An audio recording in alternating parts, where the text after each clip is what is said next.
সবাইকে জয় যিশু। আমাদের মহান প্রেমময় পিতা প্রভু যীশু খ্রিস্টের নামে আমি আজকে সবাইকে স্বাগত জানাই। আসুন আমরা ঈশ্বরকে ধন্যবাদ করি, তার নামকে উচ্চীকৃত করি, গৌরবান্বিত করি, কারণ তিনি আজকের এই দিন তিনি আমাদিগকে দেখতে দিলেন এবং তার অনুগ্রহ এবং দয়াতে আমরা এই সময় তার সম্মুখে উপস্থিত হতে পেরেছি। তাই আসুন আমরা ঈশ্বরকে ধন্যবাদ দিই এবং আজকে বাক্যপাঠের মধ্য দিয়ে যাই। আমি আজকে যে বিষয়ের উপরে বাক্যপাঠ করব, যে আমাদের ঈশ্বর মহান এবং সর্বশক্তিমান, সর্ববিরাজমান, অর্থাৎ তিনি সব কিছু আমাদের জন্য করতে পারেন। আমরা এই বিষয়ের উপরে আজকে আমরা দেখব যে তিনি কিভাবে আমাদের জন্য সব কিছু করতে পারেন। সেই বিষয়ের উপরে আমি বাইবেল পাঠ করব। আমরা প্রথমত ইয়োব তার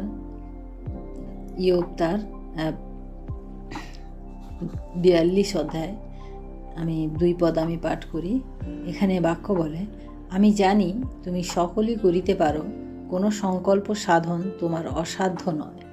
অর্থাৎ ইয়োবকে আমরা সবাই জানি, ইয়োব তার সমস্ত কঠিন পরিস্থিতির মধ্য দিয়ে যখন তিনি আবার পুনরায় তার সমস্ত কিছু ডবল রূপে তিনি ফিরে পেলেন, তারপরে তিনি এখানে বলছেন, ঈশ্বরকে ধন্যবাদ সহকারে তিনি বলছেন যে আমি জানি তুমি সকলই করিতে পারো, তোমার দ্বারা সমস্ত কিছু সম্ভব। অর্থাৎ আমাদের ঈশ্বর এত মহান যে তার কাছে কোনো কিছু অসাধ্য নেই। আমাদের জীবনের প্রিয় ভাই বোনেরা, আমি আজকে বলছি যে আমাদের জীবনে সমস্যা যত বড়ই হোক না কেন, আমাদের পরিস্থিতি যত খারাপই হোক না কেন, আমাদের অভাব যত বিরাট হোক না কেন, তিনি কিন্তু সমস্ত কিছু সমাধান করতে পারেন। সেই ঈশ্বর হচ্ছেন তিনি, কারণ তার কাছে কোনো কিছু অসাধ্য নেই। তার কাছে কোনো কিছু হবে না বলে কোনো কিছু নেই। তাই আমরা এখানে যে বাক্য পাঠ করলাম সেখান থেকে আমরা বুঝলাম যে তার সমস্ত সকল সংকল্প তোমার অসাধ্য নয়। কোনো সংকল্প, আমরা যা কিছু সংকল্প করি না কেন ঈশ্বরের কাছে, যদি ঈশ্বরের দৃষ্টিতে গ্রাহ্য হয় এবং আমাদের বিশ্বাস যদি পরিপক্ক হয়, তাহলে কিন্তু তার কাছে কোনো সংকল্প আমাদের অগ্রাহ্য হবে না। তিনি সমস্ত সংকল্প তিনি আমাদের সমাধান করতে সক্ষম রয়েছেন। সেই ঈশ্বরের আরাধনা করি, কারণ ঈশ্বর এই জগৎকে তিনি তার নিজের হাতে তিনি তৈরি করেছিলেন, নিজের মুখের ভাষার দ্বারা তিনি তৈরি করেছিলেন। যেখানে কোনো কিছু ছিল না সেখানে তিনি শুরু করেছিলেন। আর সেই ঈশ্বর আমাদের এই সমস্যা, আমাদের এই অবস্থা তিনি পরিবর্তন করতে পারেন। তাই আমরা বিশ্বাস সহকারে তার কাছে যখন আমরা যাচনা করব, বিশ্বাস সহকারে তার কাছে আমরা যখন ইচ্ছা প্রকাশ করব, তখন তিনি আমাদের জন্য তার সমস্ত কিছু করতে পারেন। আমরা পরবর্তী বাইবেল পদ দেখব, লুক লিখিত সুসমাচার তার 1 অধ্যায় আমি 37 পদ পাঠ করব। লুক লিখিত সুসমাচার 1 অধ্যায় 37 পদ। এখানে ঈশ্বরের বাক্য বলে, কেননা ঈশ্বরের কোনো বাক্য শক্তিহীন হইবে না। ঈশ্বরের কোনো বাক্য শক্তিহীন হইবে না। এখানে বাক্য বলে যে ঈশ্বরের কোনো বাক্য শক্তিহীন হইবে না। আমরা জানি যে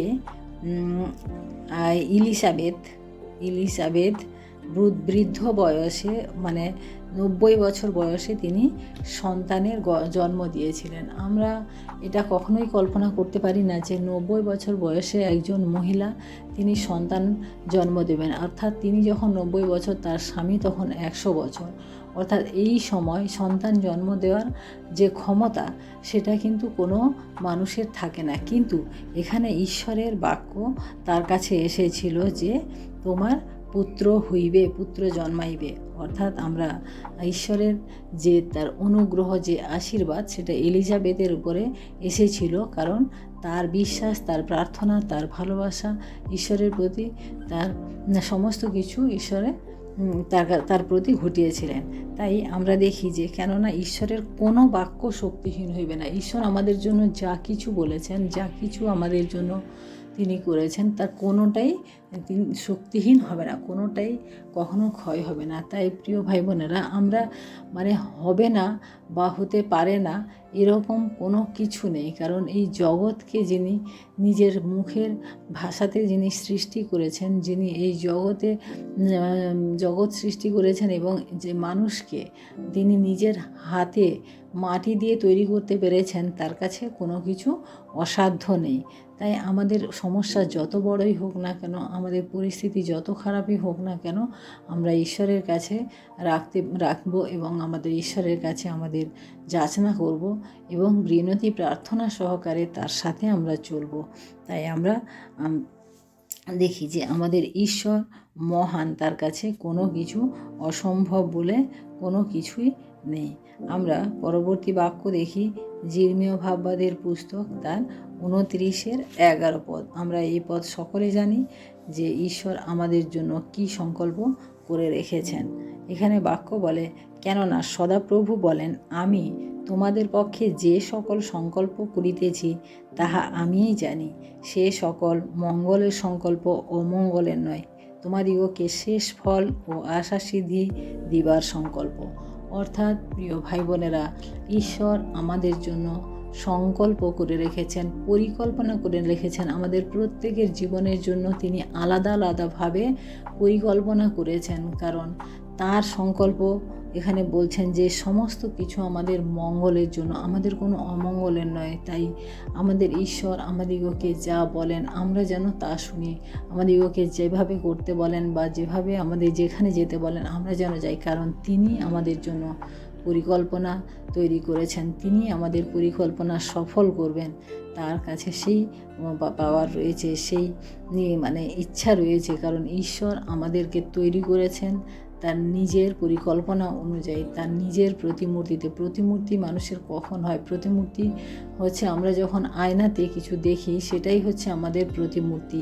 তাই ঈশ্বর যখন তার নিজের প্রতিমূর্তিতে আমাদেরকে তৈরি করেছেন আমাদের জন্য, এই জগৎ কিন্তু আমাদের প্রতিমূর্তি নয়, এই জগৎ কিন্তু ঈশ্বরের প্রতিমূর্তি নয়। তাই আমরা ঈশ্বরের দৃষ্টিতে আমরা অনেক অনেক মহান। তাই আমরা যেন কোনোভাবে আমরা যেন বিশ্বাসে দুর্বল না হই, আমরা যেন কোনোভাবে বিশ্বাসে পিছিয়ে না আসি, কারণ ঈশ্বর তার নিজের জন্য নিজের সৃষ্টিতে সবথেকে মহান করে তিনি আমাদেরকে সৃষ্টি করেছেন। আমরা আদি পুস্তক তার 1 এবং 2 অধ্যায় যখন আমরা পাঠ করি, সেখানে আমরা দেখি যে কি আছে। এখানে আমরা দেখি যে এখানে লেখা আছে যে আদিতে ঈশ্বর আকাশমণ্ডল ও পৃথিবী সৃষ্টি করিলেন। পৃথিবী ঘোর ও শূন্য ছিল, আর অন্ধকার জলধির উপরে ছিল, আর ঈশ্বরের আত্মা তাহা জলের উপরে অবস্থিতি করিতেছিলেন। অর্থাৎ আমরা এখানে দেখি যে আদিতে ঈশ্বর কি করলেন, আদিতে তার আগে কোনো কিছু ছিল না, তার আগে কোনো কিছু ছিল না। তাই এই জগতের যা কিছু তার সমস্ত কিছু আমাদের ঈশ্বরের। তার কারণ আদিতে যখন ঈশ্বর সৃষ্টি করলেন, তার আগে এখানে কি ছিল? শয়তানের রাজত্ব ছিল, কারণ শয়তান অন্ধকার, কারণ সেখানে পুরো অন্ধকার ছিল। ঈশ্বর যখন নেমেছেন তখন চতুর্দিকে সমস্ত কিছু আলোয় আলোয় ভরে গেছে, তার আগে পর্যন্ত শয়তান। তাই প্রিয় ভাই বোনেরা, যখন আমাদের জীবনে শয়তান প্রবেশ করে তখন আমাদের অনেক সমস্ত কিছু ছারখার করে দেয়, সমস্ত গোছানো জিনিস সমস্ত লণ্ডভণ্ড করে দেয়। যেভাবে আদিতে ছিল সেভাবে হয়ে যায়, কারণ শয়তান কখনো চায় না যে আমরা আমাদের সমস্ত কিছু আমরা গুছিয়ে নিয়ে সুন্দরভাবে চলি, এটা কখনোই শয়তান চায় না। তাই শয়তানকে আমাদের জীবনে প্রবেশ করতে দেওয়া যাবে না, কারণ শয়তান আমাদের জীবনকে, আমাদের সমস্ত প্রতিপত্তি, আমাদের সমস্ত সৌন্দর্য, সমস্ত কিছু শয়তান নিমেষের মধ্যে নষ্ট করে দেয়। তাই প্রিয় ভাই বোনেরা, আমাদের শয়তান থেকে দূরে থাকতে হবে। আর শয়তান থেকে যখন আমরা দূরে থাকবো, তখন আমাদের ঈশ্বরের সাথে আমাদেরকে থাকতে হবে। তাহলে সেই ঈশ্বর তার নিজের পরিকল্পনা তিনি যে আমাদের জন্য করেছেন, তার সমস্ত কিছু তিনি সফল করবেন। তিনি আমাদিগকে তার দৃষ্টিতে তিনি রেখেছেন। এই জগৎ সৃষ্টি যখন তিনি করলেন, এই জগতের প্রত্যেকটা জিনিস কিন্তু তিনি আগে সৃষ্টি করেছেন, যাতে আমাদের কোনো অসুবিধা না হয়, যাতে আদম হাওয়ার কোনো অসুবিধা না হয়। কারণ তিনি সমস্ত কিছু গুছিয়ে নিয়ে তারপরে মানুষ সৃষ্টি করেছেন, তার কারণ যাতে মানুষ তার প্রয়োজনের সমস্ত কিছু নিশ্চিন্তে পেয়ে যায়, তার জন্য সৃষ্টি করেছেন। তিনি কখনো বলেন করেননি যে মানুষকে পরে তিনি সৃষ্টি করেছেন সেটা করেননি। তিনি কিন্তু সবার আগে তিনি মানুষের প্রয়োজনের জন্য যা কিছু দরকার ছিল সৃষ্টি করেছেন। তাই মানুষের থেকে কেউ কোনো সৃষ্টি বড় নয়। যদি সূর্য বলেন, চন্দ্র বলেন, যা কিছু গাছ, পশু পাখি, যাই কিছু বলেন, সমস্ত কিছু কিন্তু মানুষের প্রয়োজনের জন্য। কারণ সূর্য মানুষকে আলো দেয়, আর সেই আলো মানুষের প্রয়োজন। কারণ ঈশ্বর জানেন যে মানুষের আলোর প্রয়োজন রয়েছে, মানুষের সূর্যের আলোর যে ভিটামিন ডি সেটাও মানুষের প্রয়োজন রয়েছে। তার জন্য তিনি সূর্যকে সৃষ্টি করেছেন, অর্থাৎ সূর্য আমাদেরকে আলো দিতে বাধ্য। আজকে যদি আমরা সূর্যকে পূজা করি, আজকে যদি আমরা চন্দ্রকে পূজা করি, তাহলে আমাদের ঈশ্বরকে আমরা অবমাননা করি। কারণ ঈশ্বর তার সৃষ্টির মধ্যে সমস্ত সৃষ্টি তিনি নিজের মুখ দিয়ে, নিজের বাক্যের দ্বারা তিনি করেছেন, কিন্তু তিনি নিজের বাক্যের দ্বারা করেছেন কিন্তু তিনি মানুষকে তিনি নিজের হাতে তৈরি করেছেন।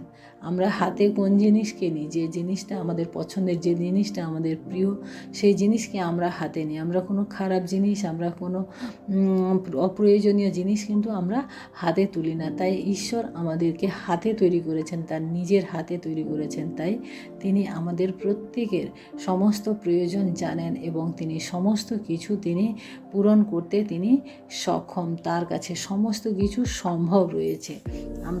আমি আরেকটি বাইবেল পদ পড়ি, যে আদি পুস্তক তার এক অধ্যায় আমি 26 পদ পাঠ করি। এখানে আমরা ঈশ্বরকে সৃষ্টি। পরে ঈশ্বর কহিলেন, আমরা আমাদের প্রতিমূর্তিতে আমাদের সাদৃশ্যে মনুষ্য নির্মাণ করি, আর তাহারা সমুদ্রের মৎস্যদের উপরে, আকাশের পক্ষীদের উপরে, পশুগণের উপরে, সমস্ত পৃথিবীর উপরে, ভূমিতে গমনশীল যাবতীয় সরীসৃপের উপরে কর্তৃত্ব করুন। কারণ ঈশ্বর চান যেন আমরা তার সমস্ত সৃষ্টির উপরে আমরা যেন কর্তৃত্ব করি, কোনো সৃষ্টি আমাদের উপরে যেন কর্তৃত্ব না করে। তাই ঈশ্বর সমস্ত কিছু পারেন, তিনি সমস্ত কিছু আমাদের জন্য করেছেন। আমি লাস্টে একটি বাক্যপাঠ করব। আমরা গীত সংহিতা তার 17 অধ্যায় আমি 8 পদ পাঠ করি। নয়নের তারার ন্যায় আমাকে রক্ষা করো, তোমার পক্ষের ছায়াতে আমাকে সংগোপন করো। অর্থাৎ ঈশ্বর আমাদিগকে তার নয়নের মণি করে রেখেছেন এবং তার পক্ষের ছায়াতে তিনি আমাদিগকে রেখেছেন, সংগোপন করে রেখেছেন। অর্থাৎ নয়নের তারা, অর্থাৎ আমাদের শরীরের যতগুলি অঙ্গ রয়েছে তার মধ্যে আমরা চোখকে আমরা দেখি যে সব থেকে সব থেকে গুরুত্বপূর্ণ না। আমরা চোখে যদি না দেখতাম, আজকে এই সমস্ত পৃথিবীর সৌন্দর্য আমরা দেখতে পারতাম না, আজকে আমরা ভালো মন্দ বিচার করতে পারতাম না, আজকে আমরা যেটা আমাদের প্রয়োজন সেটাকে আমরা দেখে নিতে পারতাম না, কারণ যদি চোখ না থাকতো। তাই চোখকে তিনি অনেক সুরক্ষা করে, অনেক সুন্দর করে তিনি বানিয়েছেন, যাতে আমরা সমস্ত কিছুকে দেখি বা অনুভব করি। তাই ঈশ্বর আমাদেরকে তার চোখের মণি করে রেখেছেন। ঈশ্বর আমাদেরকে তার পদতলে রাখেনি, ঈশ্বর আমাদেরকে তার পেছনে রাখেনি, তার সামনে রাখেননি, কিন্তু তিনি কোথায় রেখেছেন? তার চোখের মণি করে রেখেছেন। অর্থাৎ আমরা চোখের যেভাবে যত্ন নিই, ঈশ্বর আমাদের সেইভাবে যত্ন নেন। আমরা যেখানেই থাকি, যে অবস্থাতে চলে যাই না কেন, ঈশ্বর কিন্তু আমাদেরকে কখনোই ছাড়েন না। তিনি কিন্তু প্রতিনিয়ত আমাদেরকে আমাদের যে প্রয়োজন, আমাদের যা কিছু তিনি কিন্তু জুগিয়ে যাচ্ছেন। তিনি আমাদের জন্য প্রতিদিন যে অক্সিজেন দিয়ে যাচ্ছেন, যে অক্সিজেন আমরা যদি কোনো সময় আমরা কেউ হসপিটালে যাই বা কোনো কোথাও অক্সিজেনের প্রয়োজন হয়, তখন আমরা বুঝতে পারি যে অক্সিজেনের মূল্যটা কত। কিন্তু এই অক্সিজেন ঈশ্বর আমাদিগকে প্রতিনিয়ত বিনামূল্যে দিয়ে যাচ্ছেন। যে তার জন্য আমরা ঈশ্বরকে কখনো ধন্যবাদও দিই না যে আমি আজকে অক্সিজেন পেলাম, আমি আজকে সুন্দরভাবে বাঁচতে পারলাম, আমরা দিই না।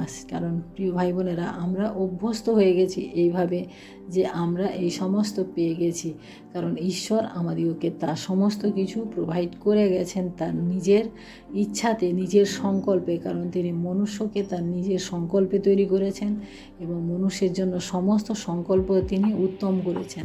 তাই আসুন আমরা সেই মহান ঈশ্বরকে আমরা আজকে ধন্যবাদ দিই, যিনি সব করতে পারেন আমাদের জন্য।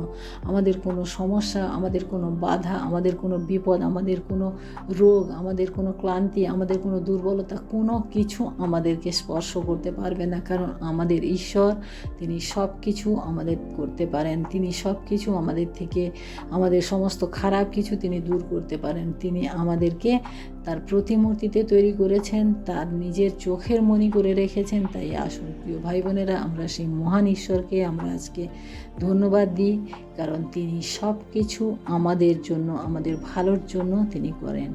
তাই আসুন আমরা ধন্যবাদ করি এবং তার প্রার্থনা সহকারে তার নামকে উচ্চীকৃত করি। Hallelujah, hallelujah, hallelujah. মহান প্রেমময় পিতা, তোমার মহানামের ধন্যবাদ প্রশংসা করি প্রভু। আজকের এই সুন্দর সময় প্রভু, আরেকটি বার প্রভু তোমার বাক্য পাঠের মধ্য দিয়ে প্রভু আমরা তোমাকে ধন্যবাদ দিতে পেরেছি প্রভু, তাই তোমায় ধন্যবাদ করি প্রভু। তোমার অনুগ্রহ দয়াতে প্রভু গো তোমার সম্মুখে উপস্থিত হতে পেরেছি। তোমার এই সুন্দর বাক্য আমাদের জীবনে প্রভু আমরা বিশ্বাস করি, এই বাক্য আমাদের জীবনে কাজ করবে। এই বাক্যের দ্বারা প্রভু আমরা আমাদের জীবনে এগিয়ে চলতে পারবো। সমস্ত বাধাকে প্রভু আমরা পিছনে ফেলে প্রভু আমরা এগিয়ে যেতে পারবো, কারণ তুমি সেই মহান ঈশ্বর যে আমাদের সঙ্গে সদা সর্বদা রয়েছো প্রভু। তুমি কখনো অন্যকে তুমি আমাদের জন্য প্রোভাইড করনি প্রভু, কিন্তু নিজেই তুমি আমাদের জন্য রয়েছো এবং তুমি আমাদেরকে সেভাবে পরিচালনা করছো প্রভু। আমাদের সমস্ত দুর্বলতার জায়গাগুলিকে তুমি সবল করো প্রভু, আমাদের সমস্ত অপরাধকে তুমি ক্ষমা করো, কারণ আমরা তোমাকে বিশ্বাস করতে গিয়ে অনেক সময় হোঁচট খাই, তোমাকে বিশ্বাস করতে গিয়ে আমরা অনেক সময় পিছিয়ে আসি প্রভু। তাই তোমায় ধন্যবাদ করি প্রভু তোমার এই মহান অনুগ্রহের জন্য, তোমার এই সুন্দর বাক্যের জন্য। আজকে সারাটা দিনের ভার প্রভু তোমার হাতে রেখে, আমাদের সমস্ত অপরাধের ভার আরেকটি বার তোমার চরণে রেখে এই বিনতি প্রার্থনা চাই আমাদের মহান প্রেমময় পিতা প্রভু যীশু খ্রিস্ট তোমারই নামে, আমেন। সবাইকে জয় যিশু। সবাই ভালো থাকবেন, সুস্থ থাকবেন। আজকের দিনটি সবার শুভ হোক। জয় যিশু।